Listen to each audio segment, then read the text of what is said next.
Hello and welcome to a Global 9 remote screencast for the week of October 26th through the 30th. And there's a couple of reminders that we want to provide to you so that we're on pace for some expectations for the week.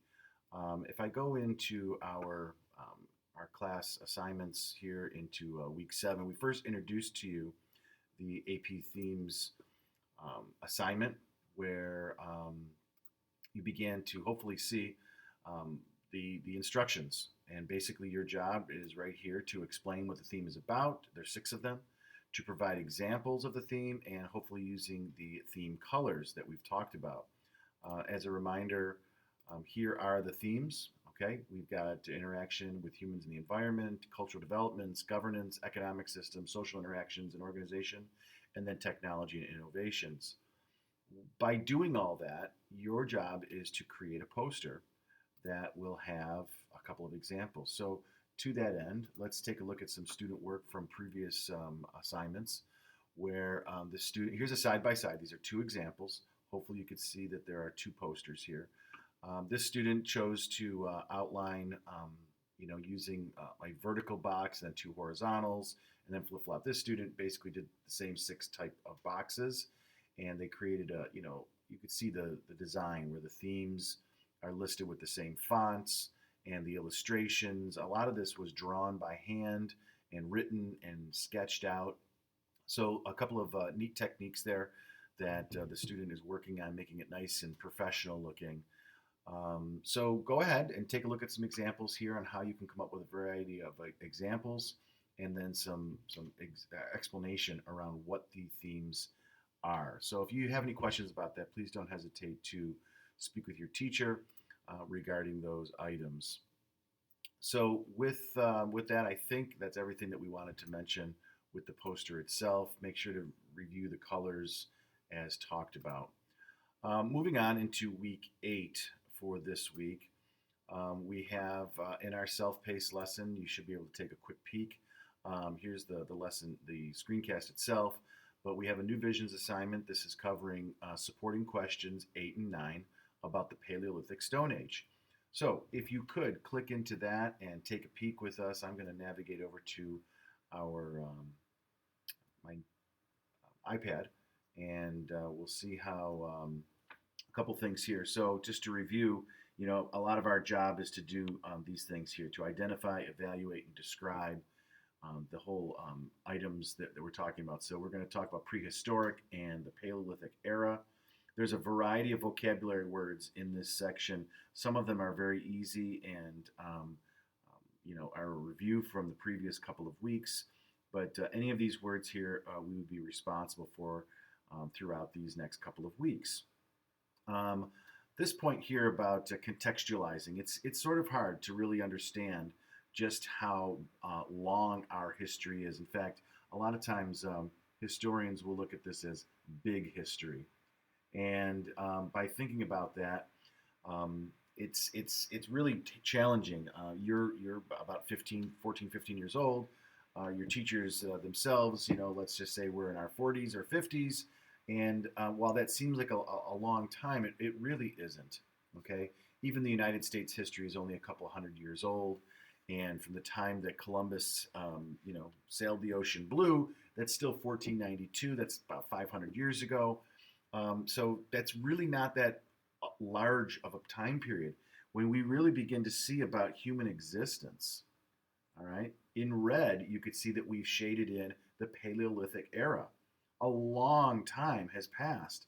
And if we begin to look at just what is the human history that we're talking about, the historic period of mankind and farming and when we begin to develop civilizations, there really is a very small comparison of the amount of time that we've existed. So just understanding that is sometimes a challenge. But one of the things we'll be talking about a lot in our course is the acronym BCE, Before Common Era.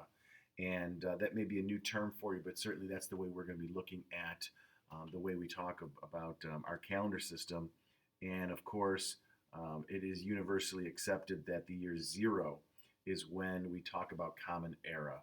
So right now we are 2,020 years past the beginning of the Common Era period. Of course, it is based on the Christian calendar that has been now widely accepted around the world as far as Common Era and the events in world history leading up to and thereafter. But there are many calendars in the world that certainly exist today, but our business world, our global world, uses BCE and CE. That said, this first piece is looking at the Paleolithic Stone Age. So, Paleolithic, the root word here is paleo, meaning old.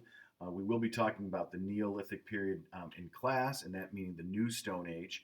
And in terms of these two time periods, they really are, it's all about stone tools.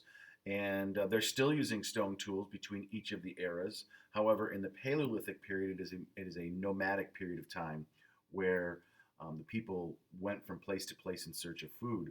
Whereas in the Neolithic, we'll be talking about in class, is after agriculture begins. So, your job in this first page is to review a couple of these questions, and we will soon begin to think about how the movement of people, the migrations of people around the world, mankind is believed to start here in East Africa in the Great Rift Valley. We'll be talking a little bit about migrations of people, and throughout time, we'll see if we just label this as point A1, and eventually man will move to point 2, which is about 100,000 years later, from today, into India, South Asia, and South Asia, and into Southeast Asia.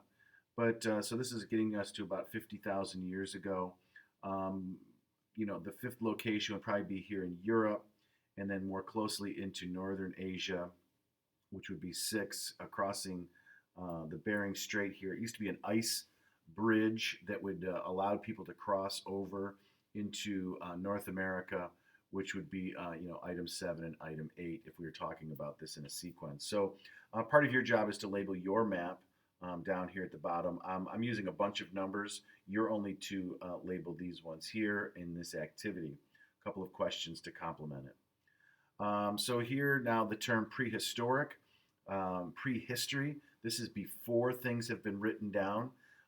As a kid, I grew up watching cartoons like the Flintstones, our famous and favorite prehistoric family. But if truth be told, they were not prehistoric because they were writing stuff, albeit on chisels and stone.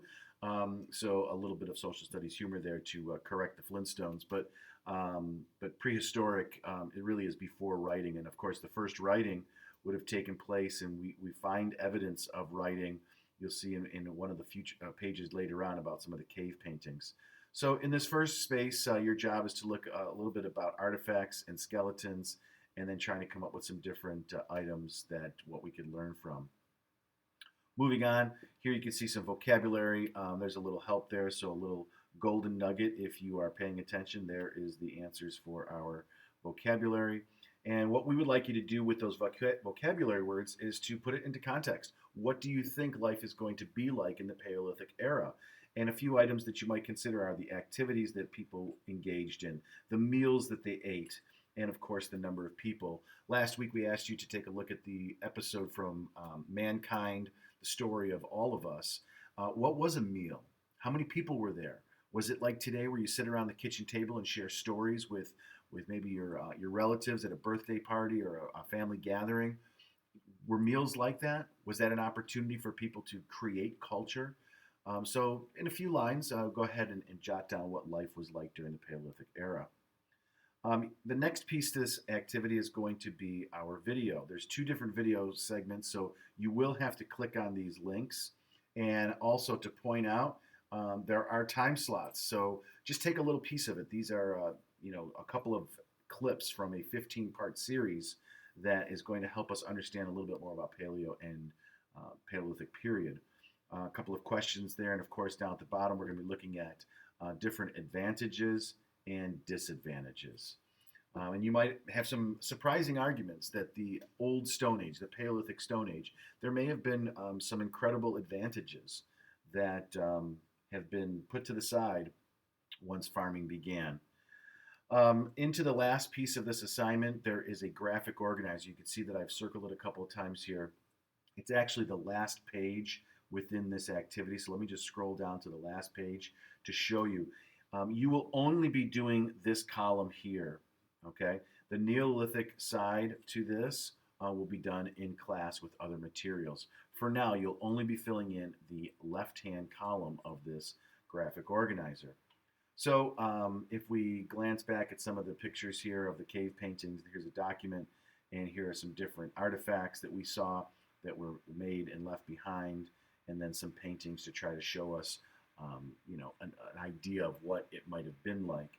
Obviously, this was not painted at the time, but an artist's rendition of it. So I hope that this video is helpful and that you're able to go through not only this packet for our self-paced lesson, but also for the reminders about the AP Themes poster. The next thing that you'll see in the folder will be our activity for this week. It's a self-check on the migration. So you'll see that once you click into this and to view an attempt, there's only a couple of questions here, but you'll see that we're going to ask you to go and look at the some matching for some different words. You'll see egalitarian, patriarchy, and matriarchy may be new words for you. Egalitarian is referring to people being equal in society. So there's another little golden nugget for you. Moving on to our next activity is going to ask you to map out the locations and the time period of each of these different regions of the world. So good luck. Have a wonderful week getting all your social studies stuff done. If you have any questions, please email your teacher.